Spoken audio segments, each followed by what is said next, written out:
Assalomu alaykum va rahmatullohi va barakatuh. Qadrli fidoyilar ikramniki Qur'ondan nazar programmasining ko'rganlari hammanglarniki mushu vaqti va bugungi vaqti har vaqt xayrli bo'lsin inshaalloh. Assalomu alaykum ustoz, qanday ahvolar, yaxshimi? Yaxshi, Allohga shukr. O'zlaricha o'ta jiman. Yaxshi. Ahmadjon qarindishimiz tinchlik, omonlik kim. Bugun endi Qur'ondan nazar programmamizninki 93-chi qismiga keldik ustoz.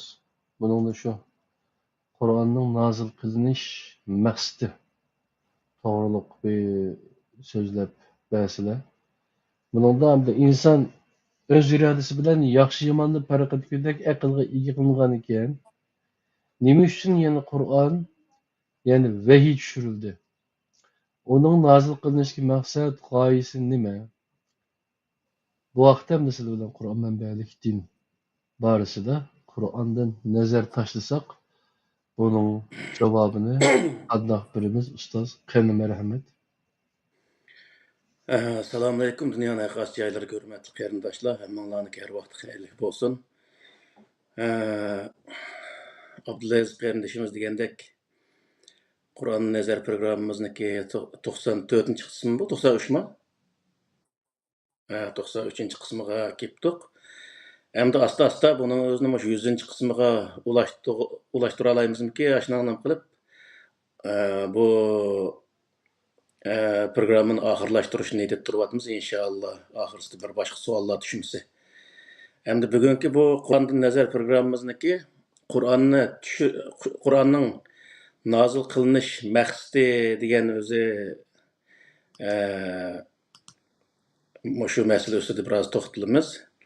Hozir Abdulaziz qarindishimiz degandek, insonlar Alloh taolo aql tafakkur bir to'g'ri xatoni payqagandek bir narsa bergan bo'lsa-mu, lekin yana uning ustiga Qur'oni Karim tushirish nima uchun tushirdi buning o'zini degandek mundaq o'zi bir savollar bor. Buning o'zini hali o'qigan odamlarmi so'raydi. Misol meniki esimda qolishicha mush Abdulazizniki Turkiyadagi uyida bir mehmon bo'lib o'tirgan vaqtda bir qarindishimiz kirib buni o'zini nimishqa kofirlar uchun hidoyat demay muttaqilar uchun hidoyat dedi deb bir savolni so'ragan esimda bor. To'g'rimi yoki? Bir Misrda qancha dedi 10 yilmi 15 yilmi o'qigan bir qarindishimizning so'ragan savol edi. Shu vaqtda bergan javobimiz qandaq bir inson qaysi yo'lda mangmoqchi bo'lsa, shu yo'lga yetaklaydigan bir yetakchi bir nimaning o'zini nizomnomini qo'lga olish kerak. Shu nizomnoma qarab mangsa, shu yo'lga manga oladi endi.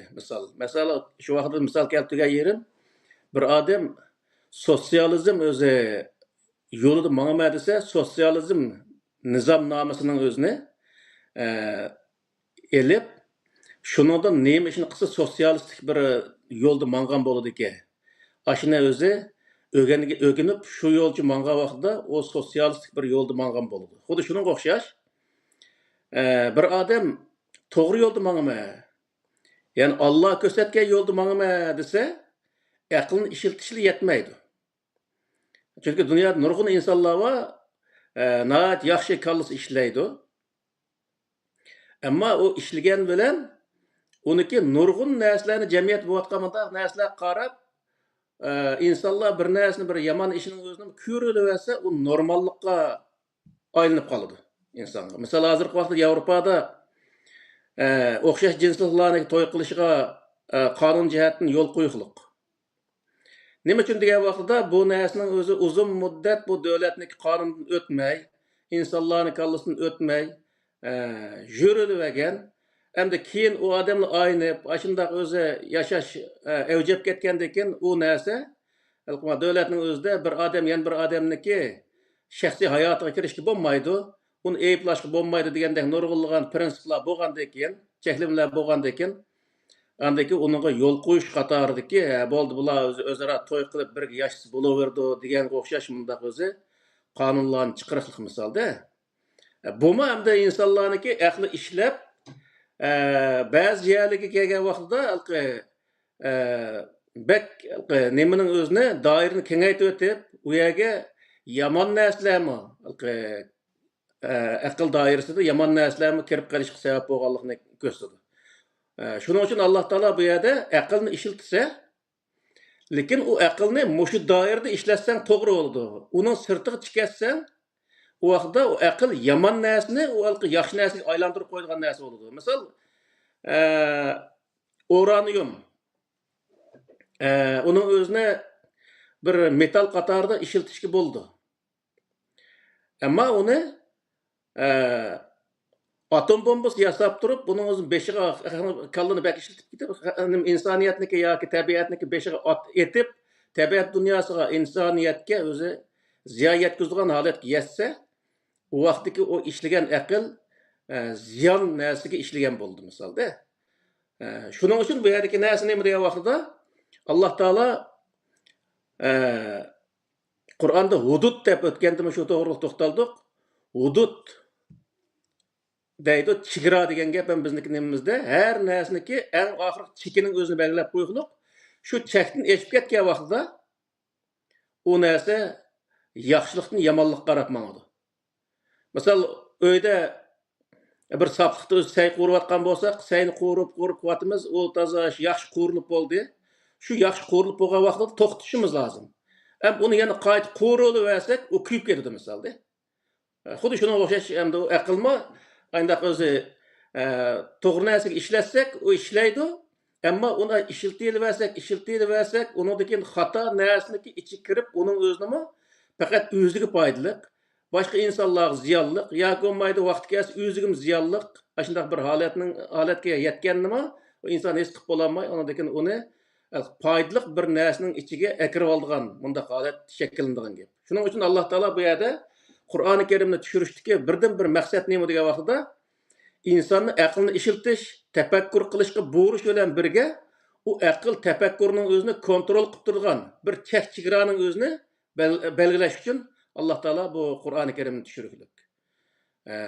Aqlingni ishlat, ammo u shu foydali bo'lgan muddatkichlik ishlatsan, foydali bo'lgan bir chegara doirasida ishlatsan bo'ladi. Va lekin uni shu chegaradan halqib ketgan vaqtingda u aqling o'zing ziyon aqlingniki o'zingga ziyon yetkazadigan bunday holat shakllanadi. Hozir masalan sunniy aql deymiz.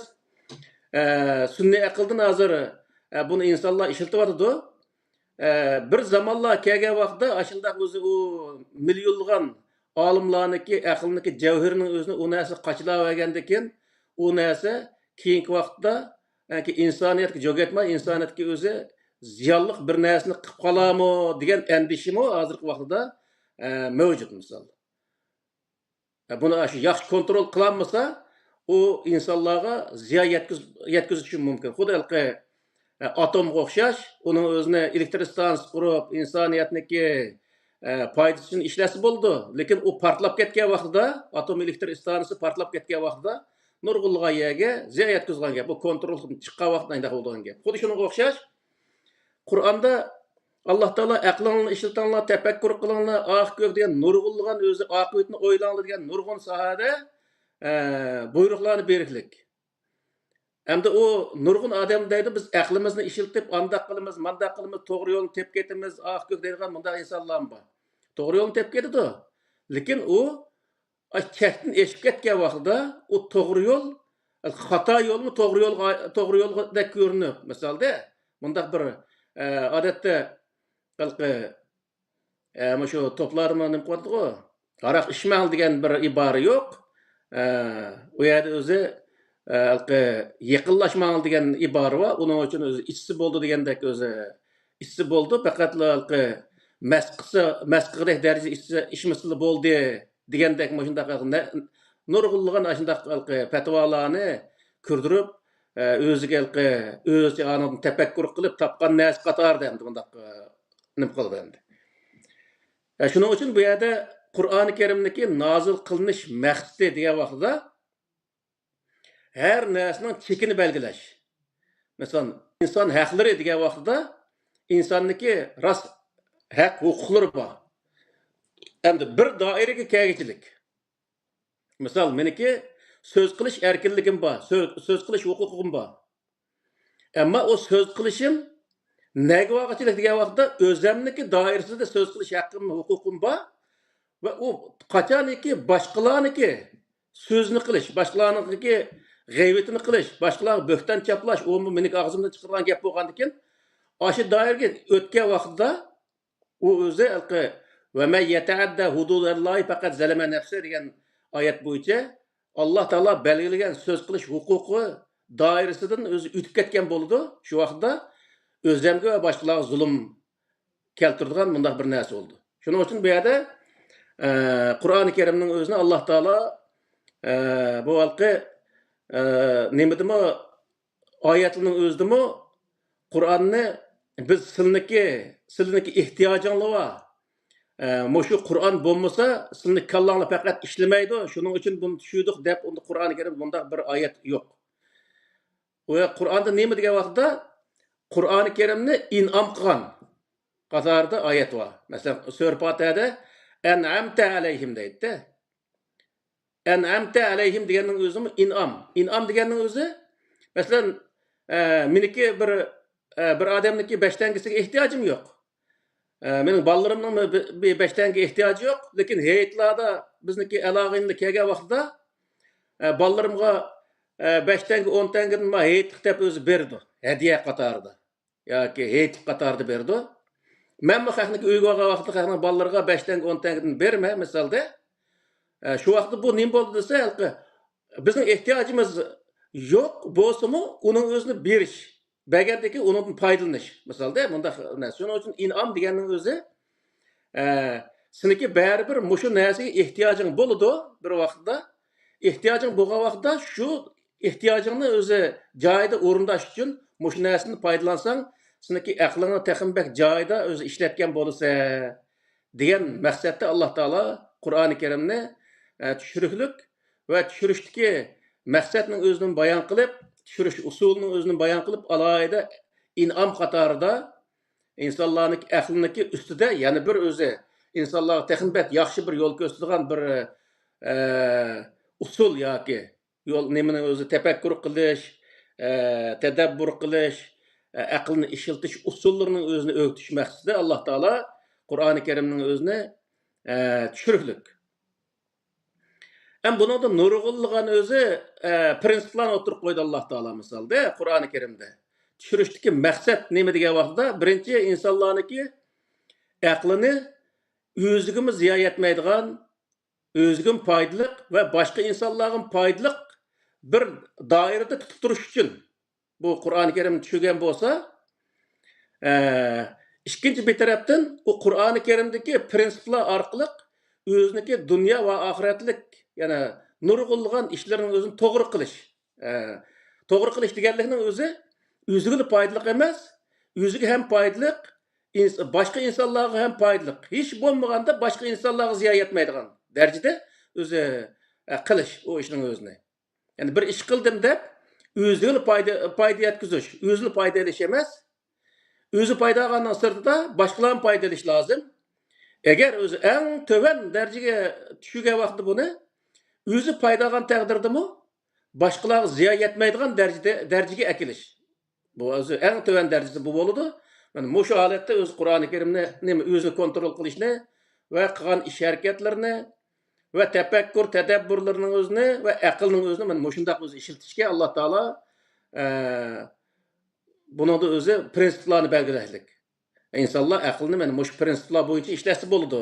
Shuning uchun Qur'oni Karimda g'ayvat qilmanglar, bo'xton chaplamanglar, boshqalarni haqoratlamanglar, boshqalarniki o'z e'tiqodiy masalalariga kirmanglar deyishning butun sabablari nima degan vaqtda o'zingizki doirasidagi ishni qil va boshqalarga ziyo yetkazadigan doirada bundaq tasavvur qilish va u doirada fikr qilish va fikr qildim deb boshqalarga ozor beradigan bundaq ishlarni qilish buni xato ekanligining o'zini bayon qildi.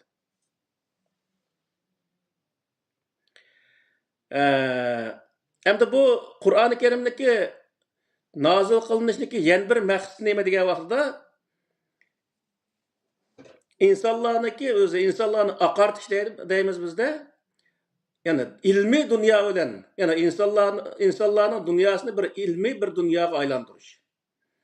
Ya'ni hamma odam bir narsani bilish va u narsani to'g'ri qilish, bilim orqali to'g'ri qilish maqsadda Qur'oni Karimning o'zini bundaq bayon qilgan, bundaq tushunganligini. Buning uchun Qur'oni Karimdagi birinchi tushgan oyatning o'zidami, mush Alaq surasining o'zida Estağfirullah, İqra bismi rabbikellezi halaq, halaqal insana min alaq, İqra ve rabbukel ekremullezi allama bil qalam, allamal insana ma lam ya'lam degan shu 5 oyatning o'zida mana shuning o'zini bayon qildi. Hem bu yerda ikki xil narsani bayon qildi Qur'on shu 5 oyatda. Shu birinchi oyatning o'zida Iqra bismi rabbikellezi halaq degan oyatning o'zi o'qi degan ma'noni bildirdi. Hem de bizdeki nurg'un o'zi kishilarimiz bu o'qishga nihoyat bir ahamiyat berdi. U nihoyat yaxshi bir ish. Oxirsida allamal bil qalam, allamal inson ma lam ya'lam deb o'zi xuloslaydi Alloh taolo. Bu nimani bildirdi degan vaqtda o'qishdan bilishni maqsad qildi. O'qishdan faqat o'qib qo'yish maqsad emas. Ya'ni bir kitobni masalan vat u boshni bu boshqa u kitob nim bo'z shuning o'zini yodlab, esida saqlab bundaq qilish emas. U bir kitobni o'qigandan keyin uning to'g'ri xatosini payqatish va to'g'risining o'ziga amal qilish, boshqa insonlarga yetkazish va xatosining o'zini xato keda boshqa insonlarga xato yerining o'zini bildirish. Bu o'zi bayon qilindi. Ya'ni o'zi kalla ishlamayotgandek bir odam yezib qo'ygan, o palon olim, palon doktor, doçent doktor deb yo'g'on qalpig'a bir odam yezib qo'ysa, uni hech qanday o'zi bir xatolik yo'qdek. Mundaq o'zi his qilish bu insonga to'g'ri kelmaydi. Shuning uchun bu yerda faqat xatolik yo'q narsa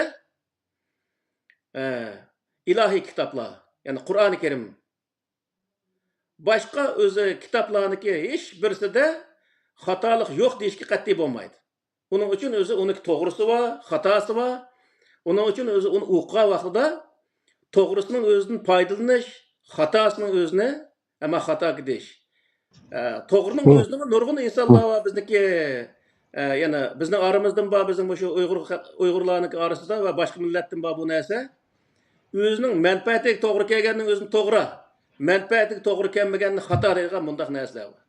Bu o'zi aqlning tarozisiga to'g'ri kelmaydi. Yani u bizniki manfaatimiz to'g'ri kelsin, to'g'ri kelmasin, to'g'risi to'g'ri, xatosi xato. Bundaq o'zi nim qilish lozim, uni yakun chiqarish lozim. Asla uning o'zining manfaati bilan, o'zining e'tiqodi bilan, o'zining madaniyati bilan bundaq serishtirish orqali ashunga to'g'ri keldi-ki, bu to'g'ri deyishga qat'iy bo'lmaydi, ya'ni. Ya, avvalmaylar. Agar masalan shu Qur'ondan boshqa hozirligi Qur'onning ichida, ilohiy kitobning ichida hammasi to'g'ri deb shunday nima qilamiz-ku, Alloh bizni xato yo'lga boshlamaydi. To'g'ri yo'l. Nima qilish uchun, ko'z supurish uchun nima qilamiz, shundaq-ku.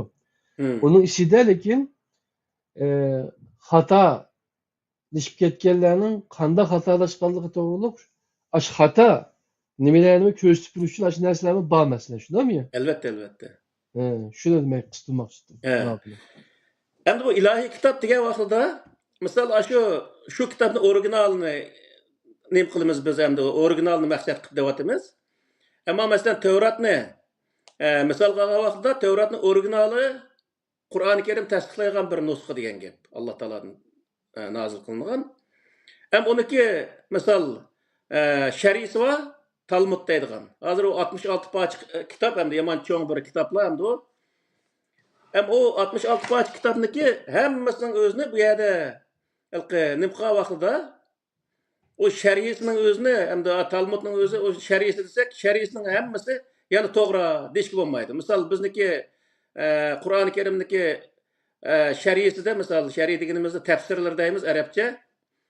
O tafsirlarning o'zini Qozi Bayzaviy deymiz, shu tafsir Jalolayn, Kamolayn deymiz, Safat tafsir deymiz. Nurg'ulg'an misolda shunday tafsirlar bor. O tafsirning ichiga yozib qo'yganning hammasi yana to'g'ri bo'lmaydi yani bu yerda. Nima degan vaqtda u odam uning o'zini rasmi shu Alloh taolo shu yerda maqsad qilib tushirgan oyatniki umum maqsadning o'zini aniq o'z ifodalay oldimi? Yani bu yerde nayet çoğun bir fark var. Çünkü ilahi bir sözün özü bilen sözni insani bir akıl bilen ifadalaş biraz kıyın toktaydı misal. Nurgu yerleri kemtik oldu. Çünkü o adamın seviyesi Allah'ın seviyesi bilen okşaş bulmagandan keyin o yerden ifadalaş nemesi töven boludu. Şunun için bu yerde bazen ayetindeki bir ya iki ya üç taraflarının özünü tasvirlep o şerilep beri algan bilen onun hemme taraflarının özünü tuluk öz şerilep beriş bir adamın kolunun bazı ayetlerini şerilep beriş kesimi yani nurgun ayetlerinin özünü onda mükemmel haleti şerilep berişke nemisi yetmeygan gap. Şunun için bizniki şu tefsir barıs toxtalgan vaqtimizda yoki o tercim Qur'on haqiqat toxtalgan vaqtimizda deganimiz tercim Qur'onniki hozir 4-5 tak tercimi chiqdi. O tercim Qur'onniki hammasining o'zini o'qib chiqish bu nihoyat muhim bir narsa. Nima uchun degan vaqtda shu tercim qilgan olimlarimizniki birisi bir oyatni bir xil tercim qilgan bo'lsa, yana bir xil tercim qilish orqali u oyatniki har xil yuzining o'zini har xil tarafga bo'lgan ma'nosini ifodalaydigan yoki ba'zan tercümelerde bazı ayetlerini hata tercüme kılınan yerlerim var misalda. Bunun özünü başka tercümelerini okuyan vaxtda şu yerde hatalıqның özünü bilip alalaygan gap. O yerde o hata bir tal ayet hata tercüme kılınsa o tercüme kılgıcı adamның özünü tillap hakaretleş hiç qanday hacet yok. Akıl bolgandan keyin o yerde başka tercümelerini okuş arqılı şu yerdeki hatalıqның özünü ha mana maya hata ki aslında bu mandaqken dep tuzitib alsak bulaverdi yani. Yani bu yerdeki neresi ne mi degeni vaxtda bizning demekçi olduğumuz insan o'rnida ko'rib, insan o'zining to'g'ri va xato ish qilishi bilan inson.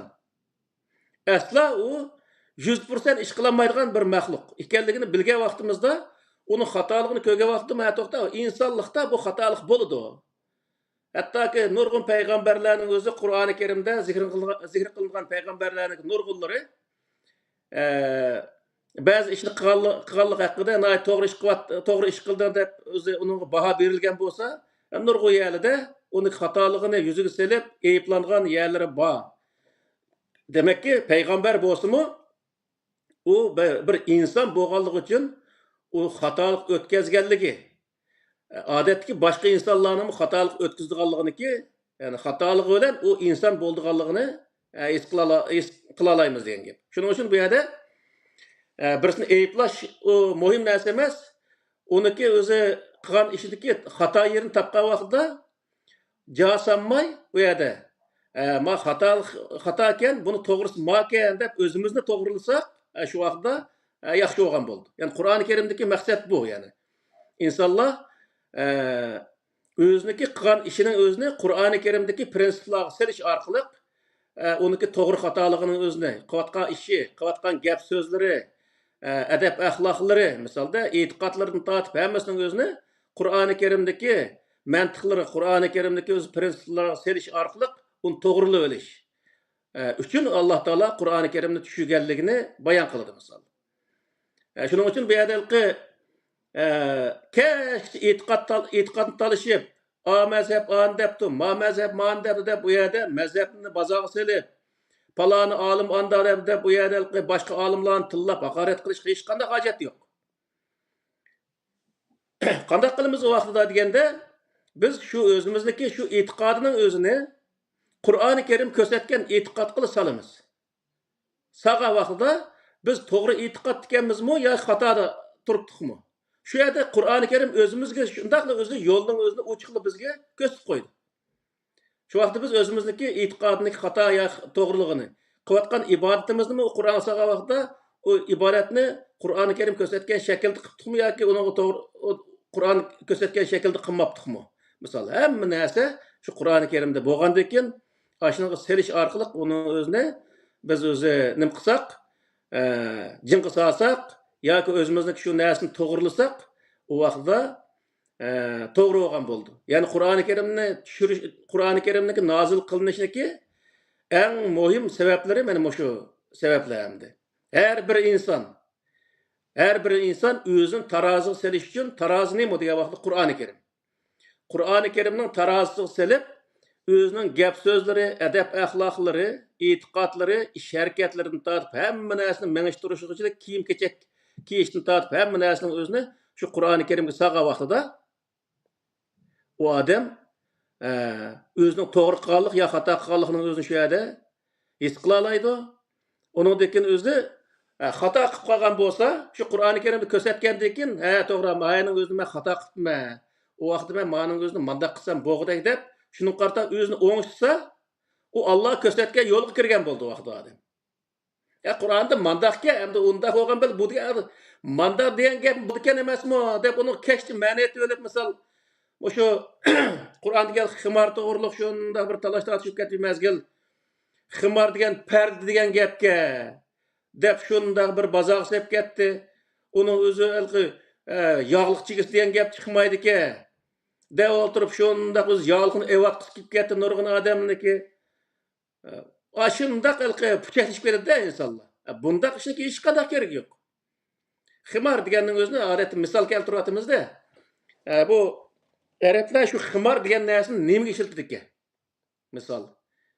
Shuning o'zini nima qilsak u tepildi. Ximorning lug'at ma'nosini selib, undan keyin uni urf-odat ishlatilgan qismiga solmagandan keyin bu yerda hech qanday narsa foyda chiqmaydi misol. Ishdan desa uning o'zini masalan arabniki lug'atiga solsa u boshqa bir ma'nomi chiqadi. Bu yerda uni sevib, andiki ishdan degan beshiq yeydigan narsa emasmi u deb ma'niyat o'yramdi qo'y vaqtida. Shuning uchun bu yerdagi narsa nima desa, u lug'atni ashta qo'ygan bilan uni shu millat o'zining tilida andaq ifodalab kelgan bilan uni urf-odatda, ya'ni jamiyatda qanday ishlatadi. U yerga solgandan keyin u narsaniki men deb hamma narsa chiqadi. Shuning uchun biz davomli deydiganimiz nima desa, Qur'oni Karimni Qur'oni Karimdagi har bir prinsipni yoki har bir oyatni tarjima qilgan vaqtida u oyatni jamiyatga tarjima qildirish kerak. Jamiyatga tarjima qildirish kerak. U yer kallangni ichiga tiqib olib, kesh uni lug'at ma'nosi, tamam, lug'at ma'nosini bilish kerak ammo. O kesh beshingni ichiga tiqib olib, uning o'zini shundoq nim qilib, o hech kim tushunmaydigan bir narsaga opirib qo'ysang, u vaqtda u o'zingni tushunolmaysa, o'zingni amal qilolmaysa, dunyoda hech qanday inson amal qilolmaydigan bir mavhum bir narsaga aylanib qoladi. Shuning uchun bu halqi insonlikni tushungan, insonni amal qila oladigan, insonni bila oladigan bir shaklda tushungan bir kitob bo'lgandan keyin u insonni amal qila oladigan bir darajada uning o'zini tushunish lozim va shu darajada uningga amal qiladigan bir holatda o'zimiz qanday qilsak shunga amal qilgan bo'ldik ekanmiz. Bunda holatda tushuncha hosil qila olsak, u vaqtda Qur'oni Karimniki bizga tushirilgan maqsadning o'zini biz amalga oshirgan bo'lamiz yani. Yana o'zi Maide suresiniki 16-oyatida Alloh taolo Qur'oni Karimningki tushirilish maqsadini bayon qilib, yahdi bihillahu man ittaba'a rizvanahu subul salam ve yukhrijuhum minez zulumati ilen nur biiznihi ve yehdihim ila sıratin mustaqim degan mush oyatning o'zida Qur'oni Karimniki tushirilishini maqsadi yuqorqi oyatniki bilan yani o'xshashla insonlarni to'g'ri yo'lga yetaklash maqsad. Yani o'zi aqlimizdan o'tgan narsaning hammasini to'g'ri deb tushunish bu to'g'ri narsa emas. U balkim o'zimizniki aqliga qarta to'g'ri deb his qilayotganimiz. Ammo jamoatning orasiga chiqib, mana mush narsaning o'zini men to'g'ri deb o'ylayman degan vaqtda nurg'un jamoatning o'zi uning qarshi chiqargan bunday ishlar bo'ldi. Nima uchun degan vaqtda o insonlarning kallasini o'tmaydi. Chunki boshqa insonlarga zarar beradigan yoki jamiyatniki intizomiga yoki o'zi insonlarning yuz obro'yiga undaqaqa nim beradigan zarar beradigan bundaq holatda bir narsa bo'lib chiqadi. Shuning uchun u narsa u Qur'oni Karimniki tushirilish g'oyasiga to'g'ri kelmaydi. Shuning uchun bu yerdagi narsa nima degan vaqtda Qur'oni Karimniki boy degan o'xshash tushirilishidagi sabab o'zi uchun va jamiyat uchun tamoman foydali bo'lgan bir yo'lni tepish. Eng to'van chek u narsa o'zi uchunmi va jamiyat uchunmi ziyon bo'lmaydigan bir muboh holatdagi bir yo'l. Eng to'van cheki bundaq holatda bo'lish lozim. Bo'lmasa u ziyonli tarafiga o'tgandan keyin u Qur'oni Karimniki g'oyasiga to'g'ri kelmaydigan bir narsa bo'ldi degan gap. Shuning uchun bu yerda Qur'oni Karimniki nozil qilinishdagi maqsadlarini biz halqi mundaqlı bir hikoya aytib qo'ygan Musa alayhissalom, İsa alayhissalomning hikoyasini mundaqlı insonlarga anlatib qo'ygan bir kitob holatida tushunmasdan uning ichidagi prinsiplarni bilgan vaqtimizda biz o'zimizni qandoq yo'lga yetaklash uchun o'zimiz texnik to'g'ri yo'lda menish uchun Qur'ondan qandoq foydalanishni o'zida bila olamiz degan gap. Qur'ondagi yana bir maqsadi nima degan vaqtida ixtilofning o'zini oxirlashtirish, ya'ni bir jamiyatda e'tiqodiy ixtilof, ya'ni e'tiqodiy o'zi bo'lgunchilik va jinsi, masalan, ayol o'tirisidagi farq, masalan, nimalqi bir-birisining orasidagi bunday farqlarni amaldan qoldirish bu Qur'oni Karimniki yana bir o'zi g'oyasi. Misol, Qur'oni Karimda dini ayrımçılıkni o'zi Qur'oni Karim birinchi darajada amalda qoldirgan bir kitob. Ya'ni dini degan e'tiqodiy ayrımçılık. Ya'ni bir jamiyatda mayli 100 xil e'tiqod bo'lsin. Masalan, Londonni misol olsak, Londonning o'zida tunugin bir yerda ko'rib qoldim. 100 neçideydi, 170 demdi, 180 xildan, şunu 180 xildan mı jiqaraq ayndaq itiqadi nimalar var ki? Müslümanların içinde 70-80, hatta 100 itiqat var da. Qalan Buddist deyimiz, Yahud Nasaralı'nın deyimiz, ayndaq hamma milletning orasidagi dini, ko'z qarash va uniki har xil mazhablar hammani hisob qilgan vaqtida 190 200 dan boshlangan o'shaydi ashundaq o'zi uşaq-tuşaq aşındaq bölünüşlər var ki, misalda. Endi bu bölünüşün özünü hal qilish insonlarning qo'lidan kelmaydigan ish endi. E'tiqodiy bölgünçilikni insonlar o'zaro hal qila olmaydi endi.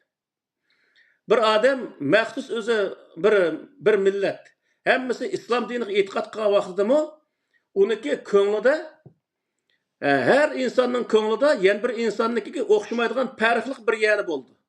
Shuning uchun bu yerda e'tiqodiy ko'z qarash hech bir zaman 100% bir-birisiga o'xshaydigan holatda bundaq o'zi bo'lish asla mumkin emas.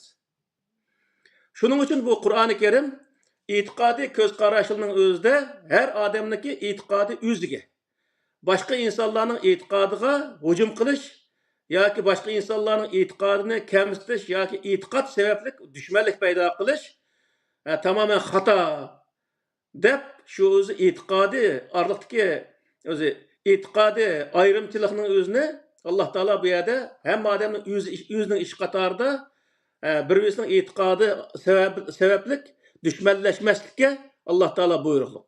Masalan, shu Kafirun suresidami lakum dinukum valiyatning xulosasi shu Qul ya ayyuhal kafirunning oxirigacha qilgan vaqtida mushuning hammasi nimani bildirdi degan vaqtida bir jamiyatda nurg'un e'tiqoddagi yoki nurg'un mazhabdagi insonlar bir jamiyatda yashaymiz degan vaqtida qanday qilish kerak?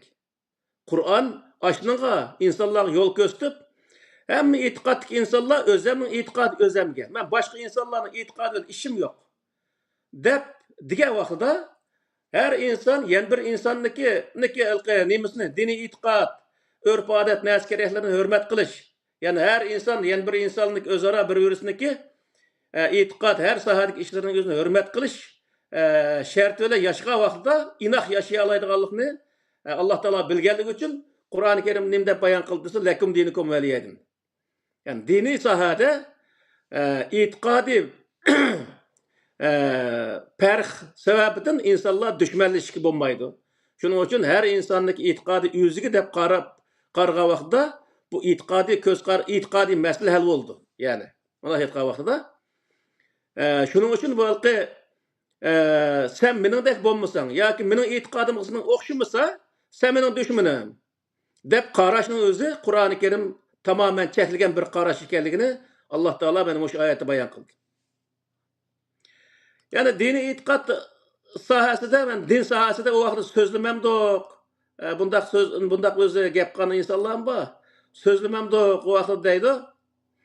Elbette sözleymiz. Yani dinniki şu Kur'an-ı Kerim kösetken şekilde onun özüne kişilerge bayan kılımız, sözleyimiz. Lekin bu sözleş bilen çeklendi. Ama onu biz sözlüdük. Benim muşu toğra, ama muşunun kirmisen bulmaydı. Dep o başka insanların özünü onun mecburlaş Kur'an-ı Kerim'de cinayet hesaplandı.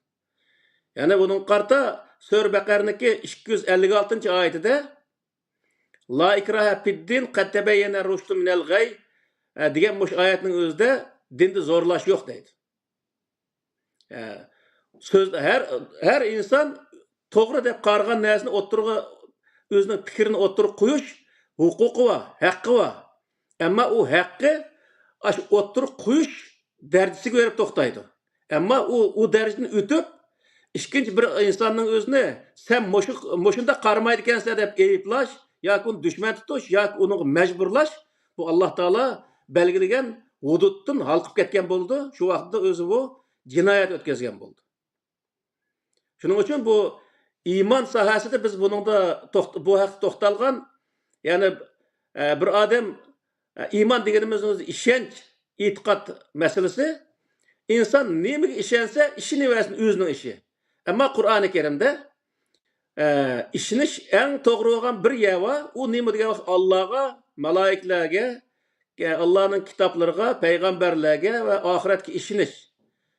Mushuninga ishongan vaqtda u odam to'g'ri narsaga ishongan bo'ladi deb Qur'oni Karimda buning o'zini bayon qiliqliq va uniki dalil isbotlarini nima uchun ishonamiz degan vaqtda, chunki u koinotni yaratgan zot. Aşşu. Sizler onunla işlensanglar, onunla özü aş ilah desanglar ve onunla ibadet kılsanglar, o en layık bulduğunu aşşu. Başka neslerge özü çokunup, o capa tartışık işkanda hacet yok, o başka neslerge ibadet kılış erzigidek bir nesi emez. Dep, Kur'an-ı Kerim bizge şunu bayan kıldı. Yani insanlara itikadı erkelikini bergen bozumu, lekin o yerdeki nesi nemlisi, nimaga ishonsan ishon deb tashlab qo'ymay Alloh taolo to'g'risining o'zini ham o'ttirib qo'yib qo'ygulik. Ya'ni ishonsanglar mana mush e'tiqodga ishonsanglar bo'ladi. Bu to'g'risi mush shu. Ammo mushningmi ishonsang o'zingning ishi, ishonmasang o'zingning ishi. Ammo bir odam mush e'tiqodga ishonib, uningdan keyin boshqa ishonmagan insonlarni ayiblash yoki uni haqorat qilish yoki uni dushman tutishga bo'lmaydi. Yani lakum dinukum veliyedin degan qoida bo'yicha yashash lozim. Sen bunu to'g'ri ekanligini jamoat tashviq qilsang bo'ladi. Ammo u yerda tashviq qilishniki yuqorisiga ham chiqib, sen u qarshi tarafdagi insonlarga zaharangni chechib u yerda ularni haqoratlashingga bo'lmaydi degan gap.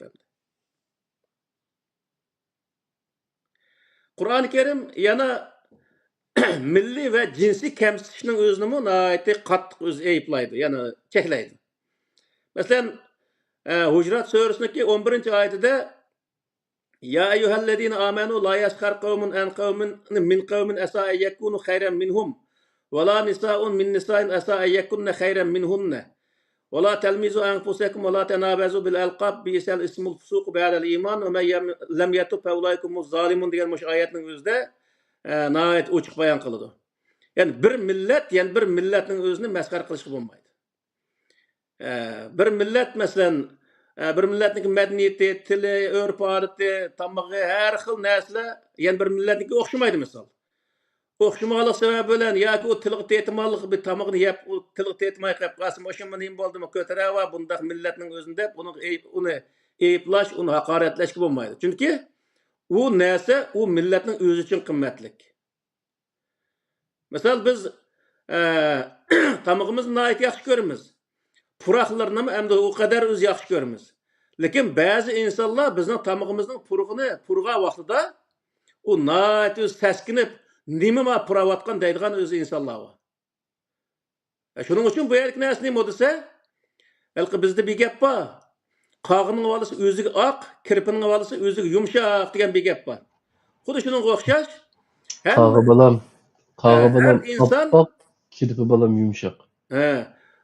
Onun uchun o'zi har millatniki o'zining urf-odat, madaniyat, naskeraklar o'ziga nihoyat yaxshi, go'zal.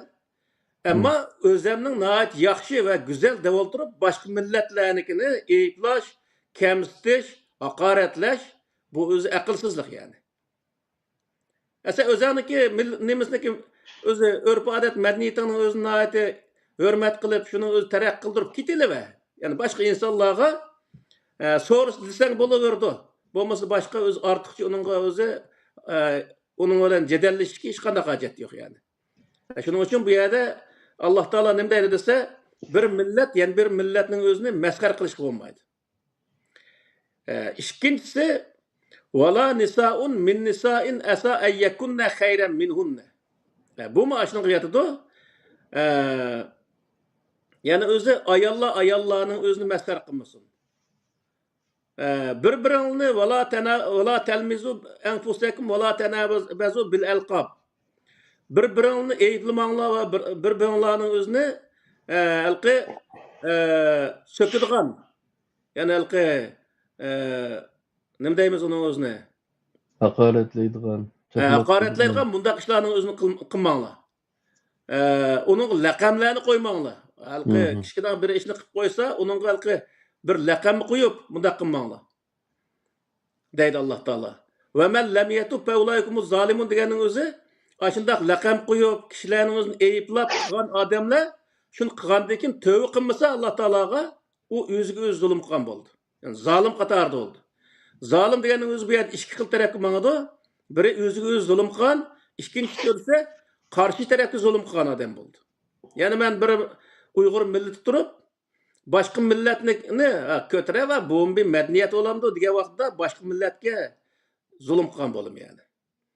O zulm qilganlik o bir jinoyat hisoblandi. Jinoyat berib u odamning o'ziga zulm keldi misolda.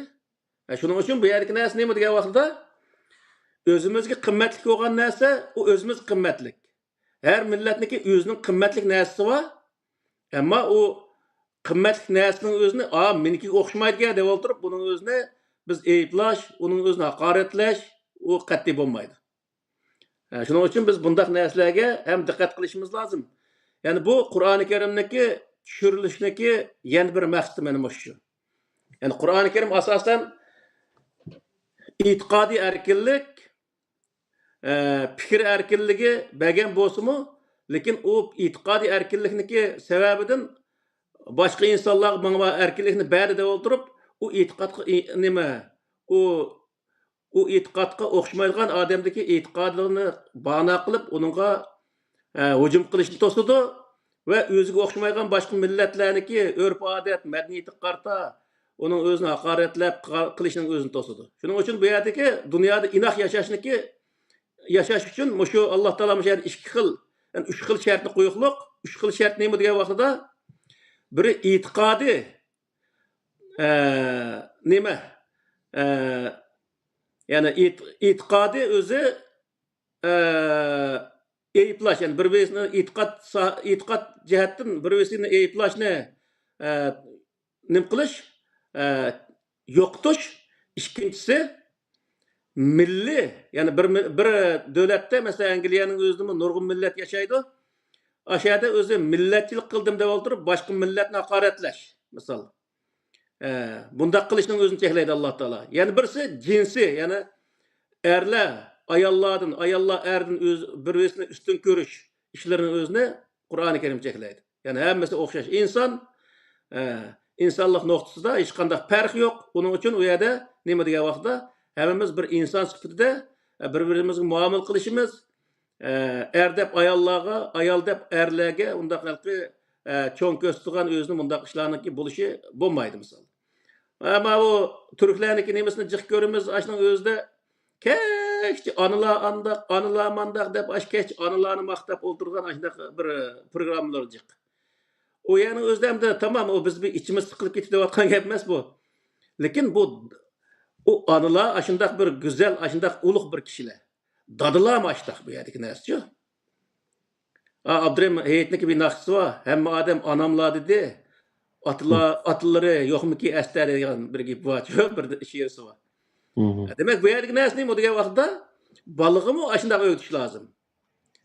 Tampon tutishda muvozanat. O'zini o Tengşep. Balının özüne öz taraf tatip analarının özümü bala zada aşı fakat meni yaxşı görgen buluş gerek degende mundaq okunmay atan söyle öş oldugan mundaq yol tutmay o diye atan alqı bir gapni qilib qalsa nim deyse sen o atan o nima uchun sen bunu bunda gap qilsa ata olgan adamı bala anası doğru bir gap qilib qalsa nim deyse anan bu dep mundaq o'zi tang bir yo'lni tutib o'tirda tempongni saqlash lozim nurg'un yerda biz ko'ramiz buning o'zini ata o adam bir ağız gek koysa o anası vatildap aşağıda sen ma balığı gek kıldın da oturup aşağıda öğünü beşik keydiğen ayında anılar var. Bu bombaydı. O balının özünü yoldan çıkarıp aldı. Şunu keyin o atısının gepini köz neme halkı iş kandak köz kılmaydıgan boldu. Şunu olankin o bal degan kichkin çoğuz anık jog etmaydigan nerse. Şunun için bu yerlik nerse neymi diye vaqtda biriga halkı bir aile to'g'riliq gap qatimiz hamda. Ailede boğa vaxtının özümü adı boğa adam 50 halette aşı öğünki bütün hukuklarda 50 buluş lazım. Biriga balını hakaret kıldırması lazım. Özümü birbirisiga ndaqını qilması lazım. Şunun için ballık açtaq yolunu tutқан vaxtida o ballı andaki ögün daya toxtaptı. Bu ikkinchisi o'xshashmang zodi deb qaraydi. Şu ballını ben benim dese 9 ay ben qo'saq ko'tardim, aqlni xutun kishini shundoq yaratgan ekan qo'saq ko'tarmay nima qildi endi. Yani imitidga yaratgan ekan imitmay qanday qildi endi. Otisi imitanmaydi uning o'zini. Misol imitgan narsa bo'lmagan ekan. Shundoq bo'lgan ekan bu yerda imkon doirasidagi narsalarni Alloh taolo deyotdi. Shu vaqtda men imitdim, men 9 ay qo'saq ko'tardim, aqch ko'ksh deb o'zini ulug'lamaslik lozim. Ata olgan adamı men deganni o'zi andaq mandaq deb o'zi bütün podshoh bo'lgandek o nimaga oilaga andaq bo'lmaslik lozim. Shu vaqtda har ikki taraf normal holatni saqlab mangsa, o oiladagi bütün bolalarning hammasi normalligini saqlab, o'zi ikkalasi bolalar biz uchun qimmatlik, ota-onami bolalar uchun qimmatlik, bir-birini qimmatini bilib, andaq o'zi o'tirhal holatda yashab, go'zal bir hayot o'zi barpo bo'ladi degan gap. Aşındak bombaga vaqt çoğdasa, ikki qiz gapni qilib qo'ygan, ya ata so'g'a adam o'yin ep bo'lgan vatildab, ya ana so'g'a adam o'yin ep bo'lgan, bundaq bo'lgan vaqtda o oilada bir nima qolmaydi, tam qolmaydi. Shuni olib o'z oila tamoman buzildigan gap. Shun Qur'oni Karim nima deydi desa, Qur'oni Karimda Er-ricalu kavvamuna alen-nisa'i bima fazzalallahu ba'zahum ala ba'zin ve bima anfaqu min amwalihim fas-salihat qanitatun hafizatun lil gayb bima hafizallah degan oyatning o'zida ochiq bayon qildi. Oila qurishga salohiyatli oila qurishga salohiyatli ayol qanday bo'lganligini oyatda bayon qildi misol. Oiladagi huquqqa to'liq hurmat qila oladigan, amal qila oladigan ayollarniki turmush qurishiga bo'ladi. Bu yerda bir öğünü tutqandan keyin onundan keyin o'zi birisniki birisini üstüge chiqib oldigan men deganni o'zi mandaq deb yomon ondaq qilishning o'zi to'g'ri emas. Nima atam rahmatli deydiganti öy deganni bir zambil deydiganchi ikki uchini tutdi, ikki uchini o'zini ayol tutdi, shuni olib ikkisi ko'tarib mangadi deydigan. Zambilning 4 uchi bo'ladi-ku. Xuddi shunga o'xshash bu bir oil degan bir zambil, uni ikki odam, bir bilan bir ayol ko'tarib minib o'zi davomlashtirgan narsa, hayot ashtaq narsa. Uning hammasini men ko'tardim deyish o'zi to'g'ri narsa emas. Ya bo'lsin yoki ayol bo'lsin, uni men ko'tardim degan narsa to'g'ri emas. Masalan, bir oilada ba'zi vaqtda tamoman ishlaydi, ayollar ishlayolmaydigan ish bo'ladi. Ba'zi vaqtda o'xshash ishlaydigan ishlar bo'ladi. O vaqtda erlar ishlagandan keyin o'yin tamoman men qildim, men nim qilatim, andaq-mandaq deyishga hech qanday hojat yo'q. Nima uchun degan vaqtda oilada ayol kishining o'zi ishlamasimi, oilada shu 8 soat ishlagandimi jiq ishi bor. O o'yini tozalayotgan, yotgan ko'pini yig'iyotgan, kiyim-kechagini yuvayotgan, o'yin tozalayotgan, tamg'itayotgan, qochqimish yuvayotgan bu narsaning o'ziga bu narsani 5 kun, 10 kun erni qo'yib qo'ysa chidamaydi ashning o'ziga. Shuning uchun o bir-birini qilgan ishini ko'maslik sevilish bu to'g'ri narsa emas. Şoňa bu ýerdäki näsini diýen wagtda Allah Taala Qur'an-ı Kerimde Qur'an-ı Kerim düşürüşdäki maksat näme diýen wagtda mene moşundaq hatda inçiki ýäge wagçylyk insanlarnyki ihtiýagy bar. Yani Qur'an-ı Kerimde bir kitapga ihtiýagy bar yani. Şonuň üçin bu Qur'an-ı Kerimge bäribir ihtiýagy boganlygy üçin Allah Taala bunyň özüne senin aklyň bar, tamam. Aklyň bilen bir näsini ber pohny ýewamaysa, süýdükni içewamaysa zaten şunçilik aklyň bar. Emma özü o ýerde aklyň bar dep olturup sen tamamy näsini özüň togry kıp gitişiň nataýyn. Bäribir sen bir dasturga ihtiýagyň bar. Onun üçün sana muşu sineki muş aklyňyň özüni kontrol kıp turdygan, iş hareketini kontrol kıp turdygan bir näse buluş lazım dep olturup Qur'an-ı Kerimniň özüni bizniki aklimiz, iş hareketlerimiz, sözlerimizni tatyp hemme näsiniň özüni qandak gany togry boganlygynyň özüne jiňgi saldygan bir tarazynyň özüne Allah Taala bizge düşürüp berlik. Şoň Qur'an-ı Kerimde bu Qur'anyň özüni tarazy qatardymy bayan kılyklyk. Sure Er-Rahmanyň özünde bil qisti we la tuhsirul mizan diýen ayet bar go. Aş ayetniň özüdimi aşu neme mizan dep bayan kılışdymy kişiler jiňlap bergen wagtda diýýär apamaydy bunyň özüni. Bu ýerde özümizniň şu qıwatga işini jiňgi saga wagtda bagaşdak gepler. Gepini jiňgi sepaka ýa-ki qıwatga işini jiňgi sepaka diýmiz go. O ýerdeki jiň näme diýen wagtda togry hatalygyny ölçýärdigen bir ölçem sepak diýen gep. Tarazy otugda gep kılmamsın. Tarazy bir gep kılsak men jiň goltugda gep kılar diýmiz. Ýa-ki anyky gibi jiň goltmagan gep diýmiz misalda. Tuturuksuz gep adamniki gepini özüni jiň goltmagan gep diýdi insanlar. Demek bu ýerdeki näse näme diýen wagtda ony togry hatalygy o jemgyýetniki şu wagtdaki nemesige togry keldigan kemmesligi, jemgyýetdeki meselelerini hal kılış kılmaslygy bilen münasebetlik gepler bolganlygy üçin onun özüni jiňgi seppak diýdi insanlar. Şonuň üçin Allah Taala bu Qur'an-ı Kerimde bundaq öz meseleläriniň özüni hemme insanlar özüniki kılgan iş hareket, sözlerini tatyp itiqadygyçylyk, ibadetlerigçilik hemme näsiniň özüni Qur'an-ı Kerimden ibaret muş tarazyga seliş arkaly onuň togry hatalygyny mükemmel, yani tuluk kılgan kılmaganlygynyň özüni bunyň özüni bilişi üçin Qur'an-ı Kerimde düşürgenligini bayan kıldy yani.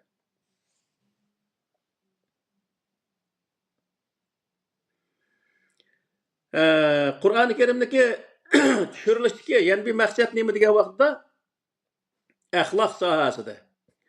Ahlak diýeniň özü aslında bu yaratılış diýen manany bildirdi.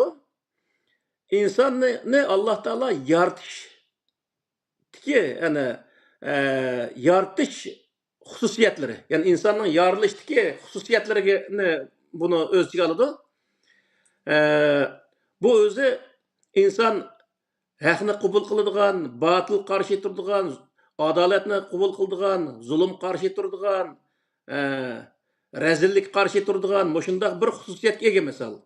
Misal bir balanyň özüne hiç kanda bir adam yaşmaýan bir ýer çoňqsa, çoňqandakin o balanyň özüni bir şäherge äkirip kandakin bir ýerde birisi bir adamny urup kesse, hiç kandaq bir okumagan, aýndaq bir bala bolsumy, birisi ýene birisini urup ketken wagtda, ýa birisi ýene birisini hakaret kıp ketken wagtda, ýa birisi ýene birisiniki bir näsini ugulgan wagtda, aýadiki haq nahaq meselesini bala kögendekin togry kılady diýip hata kılady dep kallysta anyny baha bere alaýdy ýa-ki onuň karşı turdy. Misalda insanda aşındaq yaratylgan wagtda insanyňki hususiyetinde aşındaq bir näse bar.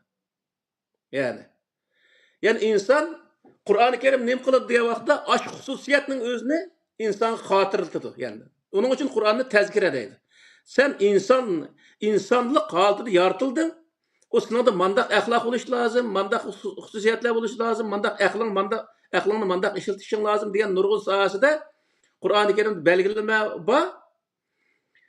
O Kur'an-ı Kerim'de şu belgileme, şu insanlığa toğra muşu zadı, insanda aslı muşunda hususiyet var dep şu algı kümülüp kalgan, ya topu esip kalgan, ya esinden çıkan şu neslerin özünü kayıt hatırıltış için insana düşürülgen bir destur yani. Ondan şey etken da. Şonuň üçin Qur'an-ı Kerimdeki şundaq prinsiplarni insan köge wagtida toktapdy. Bu Qur'onda mandaq ekanda, men mushaning o'zida mushunga men amal qilmay o'tibman. Asli insonda mushunda insonning yoritilishida mushundaq bir narsa bor ekan. Men mushunga amal qilishim kerak. Deya olish lozim. Yani özünün işığı kelse, toğru dep keçti, bazağı sep, onu sözlep, gaza qilib, başkalarını eyblap, sen boşuna qılmayı vatsa, ah gök dep, özü dep ketadigan. Bir qism adamlar aşındaq adamlar var misalda. Andakin özüneki menfaati, ya özüneki qilatgan işiga to'g'ri kelmaydigan bo'lib qolsa, uni o'zi shu yerda yeb qo'yib lekin hech qanday ish yo'l chatag'i yo'q misalda. An dep qo'ysa, o'ziga to'g'ri kelmaydi. Bu to'g'ri bo'lmaydi. Şunun için bu yer nima degan vaqtda, Qur'oni Karimni o'qigan vaqtda bizniki e'tiqod sohasida bir narsaga biz xato e'tiqod qilayotgan bo'lsak, e'tiqodimizda bir yerda xatolik bo'lgan bo'lsa, Qur'oni Karimda shu yerni ko'rgandek killa, to'xtab turmaya, mandaq ekanda deb lekin shuni deb qo'yib o'tib ketmaslik, darhol lekin shu yerda to'g'ri, men mana mandaq e'tiqodni bo'layotdim. Men buni to'g'ri emas ekan bu e'tiqodim. Men buni mandaq qarashim kerak. Ya qilayotgan ishimiz bo'lgan bo'lsa, maishning o'zini mandaq qilib kiyotdim. Bu Qur'on buni mandaq qil debdi. Men buni mandaq qilishim kerak deb darhol shu yo'lga o'zimizni to'g'rilishimiz, men bu Qur'on ko'rsatgan yo'lda manganligimizniki yoki mangdiganligimizniki ifodasi bo'ldi. Bo'lmasa uning o'zini biz o'zi o'qib tashlab qo'yib, andaki o'zimizniki e'tiqodiga ibodatlarga, madaniyatlarimizga, qilgan ish harakatlarimizga, so'zlarimiz to'g'ri keladigan yerini kechchi bazoqqa solib so'zlab, uningda o'zi o'zimizni qilayotgan ishni eyiblaydigan yoki uni tuzishga loyiq bo'lib qolgan yerga kelgancha ko'zimizni yumib turib olsak, u vaqtda Qur'ondagi Evvelev kâne âbâuhum la yaqilûne şey'en ve la yehtedun degan o'zi oyat tushib qolgan bo'lamiz. Ya'ni o'zi biz ota-bobamizniki tutgan yo'liga ergashyapmiz degan odamlar qatoriga kirib qolamiz yani. Biz o har qanday ishni o'zini Alloh ko'rsatgan yo'lga qarta qilishimiz, shu yo'lga o'zi shu yo'lning o'zini o'qigan vaqtimizda qilgan ishimiz, ashuna to'g'ri kelmay qilib qolgan vaqtda to'xtab turib, "Ma yo'l mandaq ekan emasmi?" deb o'zimizning yo'lni shuni o'zgartira oladigan bo'lsak, u vaqtda biz o Qur'onni foydalanadigan bo'lamiz. Bo'lmasa hech qanday uni foydasi bo'lmaydi bizga. O'qib tashlab qo'yib, "Falon yer zot meni qilayotgan ishim mana bu yerga to'g'ri keldi ekanda" deb lekin bu to'g'ri keldigan yerini elib olib, qolgan bizniki qilayotgan ishimiz to'g'ri kelmaydigan, bizni qilayotgan ishimizni cheklaydigan bundaq oyatlar kelgancha ko'zni yumib turib olsak, u Qur'onni o'qigandan keyin hech qanday bizga foydasi bo'lmaydi. U vaqtda biz o'z Qur'onga ishongan, uning ergashgan odamlar qatoridamichu bo'lolmaymiz degan gap. Shuning uchun bu yerda Qur'oni Karimniki tushirilishdagi maqsad kelgan vaqtda mushundaq o'zi maqsadlarga nihoyatda diqqat qilishimiz lozim yani. Bu axloq sohasida Qur'oni Karim Qalam surasida ve inneke le'ala xuluqin azim degan o'zi oyat bayon qilindi misol. Buning axloq sohasida nurg'ulg'an oyatlar bor. Sen nihoyatda go'zal axloqning ustida deb bayon qildi. Bu nimani ko'rsatdi desa, Payg'ambar alayhissalom tug'ilgan vaqtidan tortib shunday go'zal axloqmidi? Hargiz unday emas. Chunki Qur'oni Karimda Vazzuha surasining o'zida ve vecedeke dallan fehada degan oyat bor. Yani başka ayetinin özde sen özü kitap neyme, iman neyme onu bilmeydin degan ayet var misalda. Yani bu neyim degan bo'ldi degan vaqtda ve vecedeke dallan fehada deganning o'zi sen xato yo'lda eding, seni Alloh taolo Qur'oni Karim orqali to'g'ri yo'lga chiqardi yani. To'g'ri yo'lga yetaklaydi degan gap.